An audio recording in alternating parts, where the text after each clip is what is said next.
नमस्कार दोस्तों, आप सभी का study quiz with Nirmala YouTube channel पर स्वागत है। आज हम सॉल्व करेंगे एसएसटी से संबंधित महत्वपूर्ण 20 प्रश्न, जो कि बहुत ही इम्पोर्टेंट है। तो चलिए टाइम वेस्ट नहीं करते हैं और प्रश्न सॉल्व करते हैं। और हाँ, अब आप कमेंट सेक्शन में ज़रूर बताएं आपके कितने सही हो रहे हैं। अपने दोस्तों में शेयर कीजिए, चैनल सब्सक्राइब कीजिए और वीडियो को लाइक ज़रूर कीजिए। तो देखिए, पहला प्रश्न है, ब्रह्म समाज के संस्थापक कौन थे? ये बहुत सी एग्जाम में आया हुआ प्रश्न है और ये एग्ज़ाम का ही पेपर है जो कि मैं आपको सॉल्व करवा रही हूँ। तो ब्रह्म समाज के संस्थापक कौन थे? राजा राम मोहन राय, डेविड हरे, दयानंद सरस्वती या फिर दादा भाई नौरोजी। तो यहाँ पर राइट आंसर हो जाएगा, ब्रह्म समाज के संस्थापक थे राजा राम मोहन राय। इन्होंने ब्रह्म समाज की स्थापना की थी 1828 में। ओके, अगला प्रश्न देखिए, केंद्र सरकार तीसरी राष्ट्रीय शिक्षा नीति का मसौदा तैयार करने के लिए प्रोफेसर आंद्रे बिटाइल की अध्यक्षता में एक नए शिक्षा आयोग का गठन करने की प्रक्रिया में है। इंदिरा गांधी सरकार के तहत पहली शिक्षा नीति कब पेश की गई? यानी कुल मिला के प्रश्न ये है कि इंदिरा गांधी की जब सरकार थी तो पहली शिक्षा नीति आई थी, तो वह कब आई थी? 1978 में, 1986 में, 1968 में या फिर 1980 में? तो यहाँ पर राइट आंसर हो जाएगा, इंदिरा गांधी के समय जो शिक्षा नीति आई थी वो आई थी 1986 में।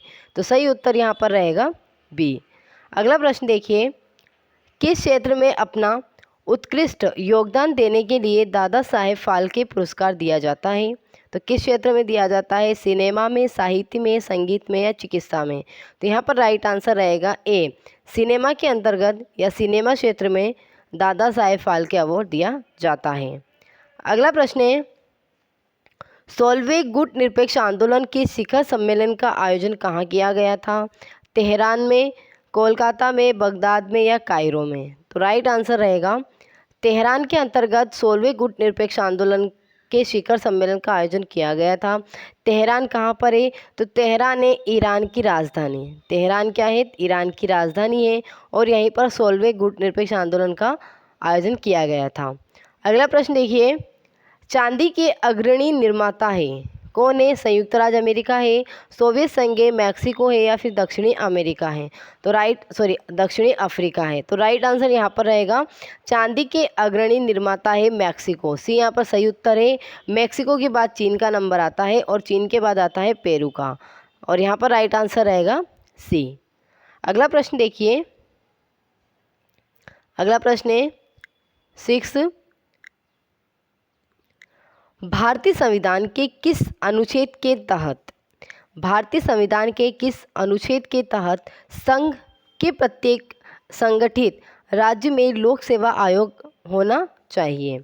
यानी किस अनुच्छेद के अंतर्गत बताया गया है, जिक्र किया गया है कि संघ के प्रत्येक संगठित राज्य में लोक सेवा आयोग होना चाहिए? जैसे राजस्थान का है आरपीएससी, यूपी का है यूपीपीएससी, इस तरीके से। तो यहाँ पर राइट आंसर क्या रहेगा? अनुच्छेद 315, अनुच्छेद 215, अनुच्छेद 305 या अनुच्छेद 205? तो करेक्ट आंसर होगा ए, अनुच्छेद 315 के अंतर्गत वर्णित है कि राज्य का यानी कि संगठित राज्य में लोक सेवा आयोग होना चाहिए। ओके दोस्तों, वीडियो को एंड तक ज़रूर देखिए और प्लीज़ अपने दोस्तों में शेयर कीजिए, वीडियो लाइक भी कीजिए, चैनल सब्सक्राइब कीजिए। इन सभी बातों से सपोर्ट मिलता है और उत्साह के साथ और अच्छे से क्वेश्चन लाने की कोशिश की जाती है। अगला प्रश्न देखिए 7वां, भारत का सबसे धनी मंदिर कौन सा है? शिरडी साईं बाबा, तिरुपति बालाजी मंदिर, तिरुवनंतपुरम के पद्मनाभ स्वामी मंदिर या जगन्नाथपुरी मंदिर? तो यहाँ पर राइट आंसर रहेगा, सबसे धनी मंदिर कौन सा है? तो सी यहाँ पर सही उत्तर है, तिरुवनंतपुरम के पद्मनाभ स्वामी मंदिर सबसे धनी मंदिर है। तो राइट आंसर क्या रहेगा? सी।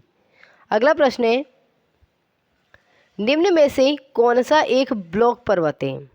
आल्पस है, वॉस्गेस है, रॉकी है या फिर एंडेज है? तो यहाँ पर राइट आंसर रहेगा बी, वॉस्गेस एक ब्लॉक पर्वत है और वॉस्गेस को ही कहा जाता है वॉसजेस। इसे वॉसजेस भी कहा जाता है और वॉसगेस भी कहा जाता है। तो राइट आंसर क्या रहेगा? बी। अगला प्रश्न है 9वां, किसने मुक्केबाजी में लंदन ओलंपिक 2012 में 51 किलो फ्लाई वर्ग में कांस्य पदक जीता है? गगन नारंग ने, विजय कुमार ने, MC मैरी कॉम ने या फिर साइना नेहवाल ने? मुक्केबाजी में तो राइट आंसर रहेगा सी, MC मैरी कॉम के द्वारा 2012 में 51 किलो फ्लाई वर्ग में कांस्य पदक जीता गया था।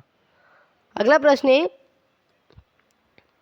किस पूर्व भारतीय वायुसेना प्रमुख को भारत में 12 VVIP हेलीकॉप्टरों की आपूर्ति करने के लिए 3600 करोड़ के अनुबंध को छिपाने के लिए इटालियन फर्म से रिश्वत लेने के आरोप में CBI द्वारा जांचा गया है?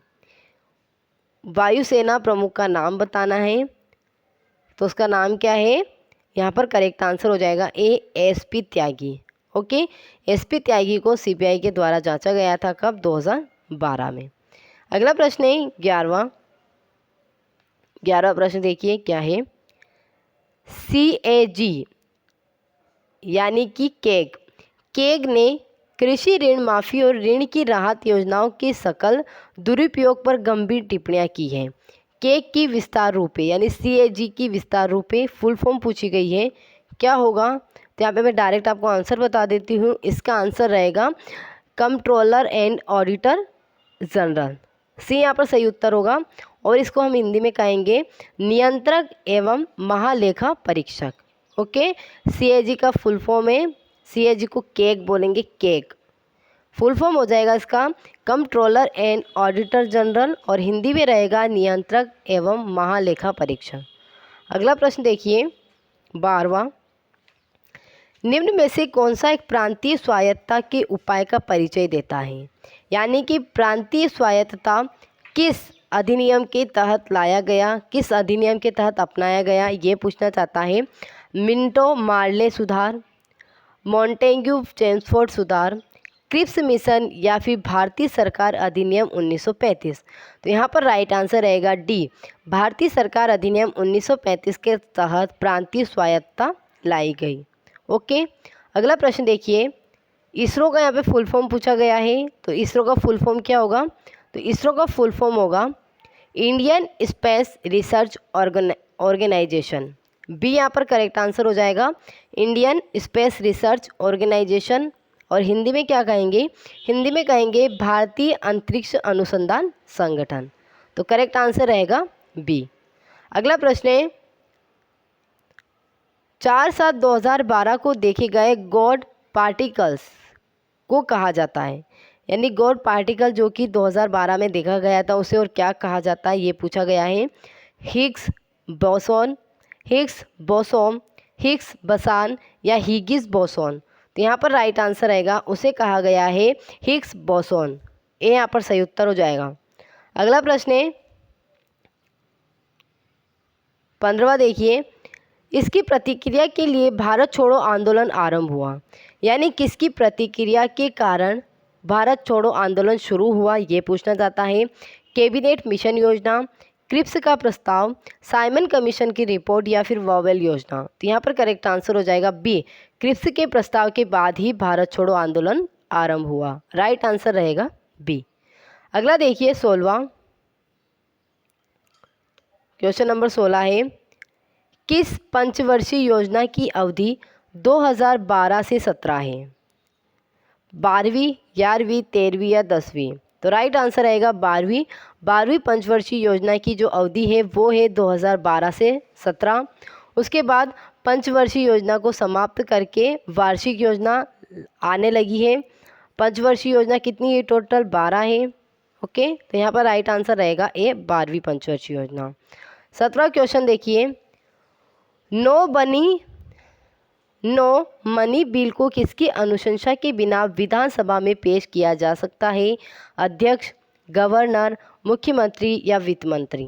तो यहाँ पर करेक्ट आंसर रहेगा बी, गवर्नर के बिना भी विधानसभा में पेश किया जा सकता है नो मनी बिल। गवर्नर यानी कि राज्यपाल। ओके, तो करेक्ट आंसर यहाँ पर रहेगा बी। अगला देखिए 18वां, भारतीय संविधान के अनुच्छेद 149 और 150 किससे संबंधित हैं? यानी 149 और 150 किससे संबंधित है? किसी राज्य के राज्यपाल के अधिकारों और दायित्वों से, भारत के राष्ट्रपति के अधिकारों और दायित्वों से, नियंत्रक एवं महालेखा परीक्षक से या फिर निर्वाचन आयोग से? तो अनुच्छेद 149 और 150 संबंधित है नियंत्रक एवं महालेखा परीक्षक से। तो यहाँ पर राइट आंसर हो जाएगा सी।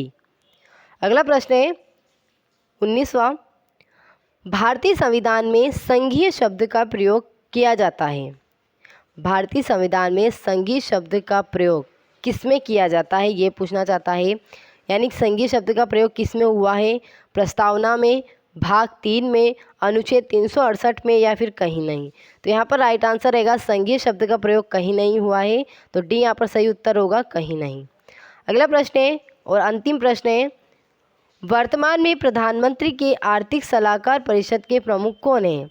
Doctor C Rangarajan, Shri Subba Rao, P Chidambaram या मोंटेक अहलूवालिया। तो यहाँ पर राइट आंसर रहेगा, ये चारों ही ऑप्शन गलत है। वर्तमान में प्रधानमंत्री यानी नरेंद्र मोदी के जो आर्थिक सलाहकार परिषद है वो है विवेक देबरॉय, विवेक देबरॉय। ओके, ये क्वेश्चन तब का है जब प्रधानमंत्री कौन थे, मनमोहन सिंह, उनके समय का क्वेश्चन है। तो उस समय के अकॉर्डिंग यहाँ पर राइट आंसर है ए, डॉक्टर सी रंगराजन। लेकिन अभी प्रधानमंत्री नरेंद्र मोदी के अकॉर्डिंग ये चारों ही ऑप्शन गलत है, क्योंकि उनके जो आर्थिक सलाहकार परिषद है वो है विवेक देबरॉय। ओके, तो ये 20 प्रश्न हैं, इन्हें कीजिए, कमेंट सेक्शन में बताइए आपके कितने सही होते हैं।